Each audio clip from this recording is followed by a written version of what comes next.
திண்டுக்கல் மதுரை சாலையில் தோமையாபுரம் கல்லறை அருகே கண்கள் கைகள் கட்டப்பட்டு கழுத்தை அறுக்கப்பட்ட அடையாளம் தெரியாத வாலிபர் படுகொலை.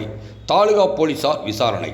திண்டுக்கல் தோமையாபுரம் மேட்டுப்பகுதியில் கண் மற்றும் கைகள் கட்டப்பட்ட நிலையில் 35 வயது மதிக்கத்தக்க ஆண் சடலம் இருப்பதாக காவல்துறையினருக்கு தகவல் தெரிவிக்கப்பட்டது. உடனடியாக சம்பவ இடத்திற்கு சென்ற திண்டுக்கல் தாலுகா காவல் நிலைய ஆய்வாளர் பாலமுருகன் தலைமையிலான போலீசார் பிரேதத்தை கைப்பற்றி முதல் விசாரணை தொடங்கினர். மேலும் கொலை செய்யப்பட்ட வாலிபரின் உடலை தாலுகா காவல் நிலைய போலீசார் பிரேத பரிசோதனைக்காக திண்டுக்கல் அரசு மருத்துவக் கல்லூரி மருத்துவமனைக்கு அனுப்பி வைத்தனர்.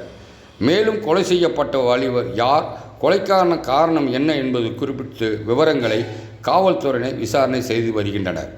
இறந்த உடல் இருந்த இடத்தில் மோப்ப நாய் கொண்டு தடவியல் துறையினர் ஆய்வு மேற்கொண்டு வருகின்றனர். மேலும் உடல் இருந்த பகுதியில் உள்ள சிசிடி கேமராக்கள் மற்றும் அருகிலுள்ள வசிப்புகளிடம் காவல்துறையினர் முதற்கட்ட விசாரணையை தொடங்கியுள்ளனர்.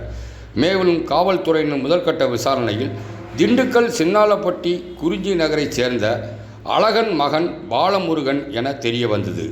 இவர் தனியார் நிறுவனத்தில் வேலை பார்த்து வந்ததாகவும் தெரிய வந்துள்ளது.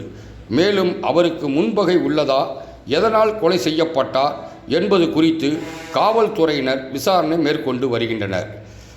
பாலமுருகன் என்பவர் 3 தினங்களுக்கு முன்பிலிருந்தே காணவில்லை என சின்னாலப்பட்டி காவல் நிலையத்தில் புகார் செய்யப்பட்டு உள்ளதாக காவல்துறையினர் தெரிவித்துள்ளனர்.